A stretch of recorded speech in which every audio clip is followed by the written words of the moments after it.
各位街坊評手，你平時係咪用水龍頭直接沖藍莓？我話俾你知，咁樣洗等於將隱藏嘅蟲卵同農藥原隻吞落肚，你死命搓走嗰層白霜，其實係倒緊幾十蚊嘅護眼精華落海。今日老林教你用2樣廚房平價法寶，3分鐘逼出所有毒素，保留100%營養。馬上睇落去，點解老林話你一直以嚟都洗錯？因為大家洗藍莓通常都會陷入一個兩難嘅死胡同。你見到藍莓表面有層白蒙蒙嘅嘢，以為係農藥就死命咁搓，其實嗰層根本唔係污糟嘢，而係藍莓天然分泌嘅果粉，入面滿滿都係最值錢嘅花青素。你哋平時睇手機 WhatsApp 啲字覺得散晒，夜晚睇電視對眼又乾又澀，就係最需要補充呢啲花青素。你大力搓，等於將幾十蚊嘅天然護眼精華直接倒落鹹水海啊，幾可惜啊！但係如果你唔搓，淨係用水沖呢，大家攞起粒藍莓望下，底部係咪有個極之細小嘅小粒草？呢個位就好似一個裝污糟嘢嘅小漏斗。果園打風落雨嘅泥沙，果應生落去，肉眼睇唔見嘅蟲卵全部跌晒入去。最慘嘅係果農噴嗰啲農藥，好多都係油性防水去，水喉水流就好似水過鴨背咁喺表面滑過，根本入唔到個凹槽深層，沖唔走啲毒素，最後咪原隻俾你同個孫吞晒落肚咯。搓又死，流失營養；唔搓又死，生吞蟲卵。咁即係點呀？難道以後都唔食藍莓？大家定啲嚟，老林我今日就教你一招破局之法，完全唔需要買幾十蚊一支嘅洗潔精，只要打開你屋企個廚房櫃，攞出2樣每家每戶都有，加埋都唔使2蚊雞嘅平價法寶，就可以做到只吸毒素不傷果粉。到底係邊2樣神仙法寶咁巴閉，可以將啲防水、農藥同蟲卵自動逼出嚟？即刻跟老林入廚房，我親自示範俾你睇。睇好啦，第一件法寶就係你廚房實有嘅麵粉，再加少少梳打粉。首先記住藍莓好小氣，落水嗰陣要輕手啲，好似臭酸咁，千祈唔好嘭一聲倒落去跌爛晒。我哋將藍莓輕輕放入盤，加1羹麵粉，半羹梳打粉，然後加清水。記住水唔使多，啱啱浸過藍莓面就得，咁樣啲麵粉水先夠濃。呢個時候千祈唔好用手去搓，你只需要伸出隻手，張開手指，順住同一個方向喺水入面輕輕打圈，攪動半分鐘。點解要咁做？因為好多農藥都係偏酸性，我哋落梳打粉就係取佢酸鹼中和嘅老道理。至於麵粉呢，溶水之後就會變成幾百萬部微型吸塵機，水流一轉，麵粉就會轉入藍莓底部個小漏斗凹槽，將死實實嘅防水農藥、泥沙、蟲卵全部吸晒出嚟。你停下手睇下盆水，係咪嚇一跳？原本清澈嘅水變得灰黃渾濁，上面仲浮滿一點點嘅黑點。各位老友記，呢啲就係你平時用水沖唔走，原隻吞落肚嘅隱形殺手呀！見到呢盆污糟水，你就知麵粉嘅威力有幾勁。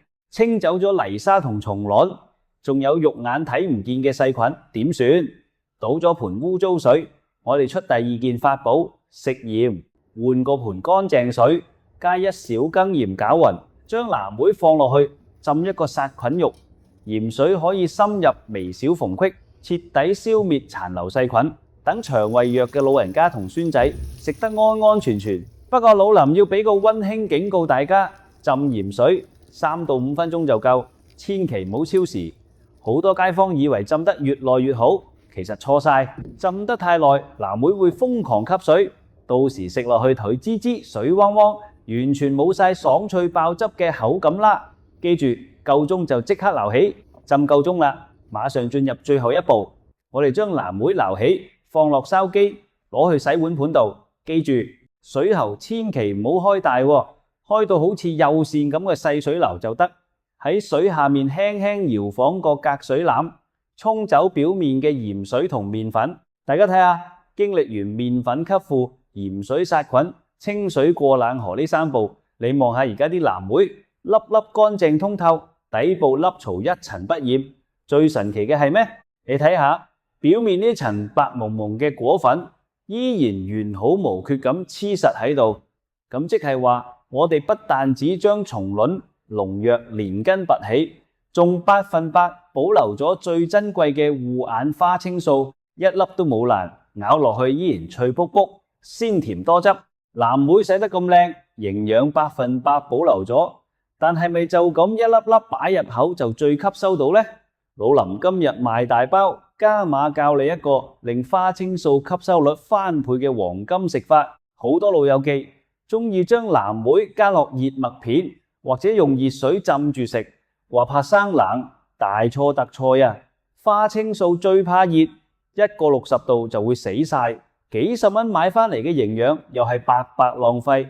真正識食嘅中醫同營養師係會將藍莓配搭好，脂肪一齊食，例如配1-2羹無糖乳酪，即係酸奶，或者食幾粒合桃、杏仁。因為藍莓入面除咗花青素，仲有維他命 A 同 E， 呢啲都係脂溶性嘅營養，即係話要有少少油脂包住，腸胃先可以完全吸收到入血，直達你嘅眼底神經。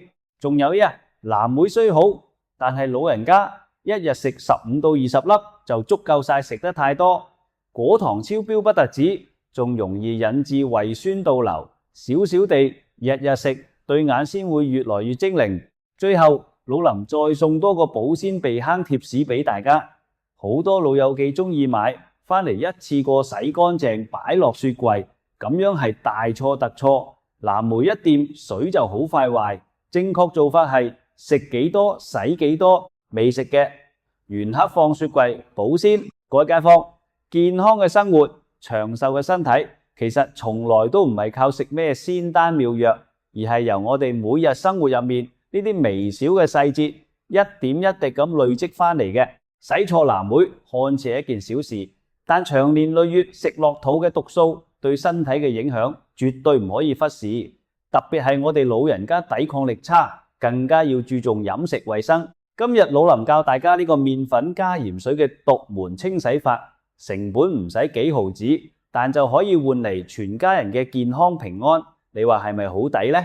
大家下次去超級市場買藍莓，記住千祈唔好再淨係攞去水喉底下沖一沖就算啦，一定要按照今日教你嘅方法，安安全全、徹徹底底咁洗一次。如果你覺得今日老林講嘅內容對你有啟發，幫到你解決咗多年嘅疑惑，記得喺影片下面幫我撳個大大的讚好。你嘅每一個讚都係對老林最大嘅支持同鼓勵。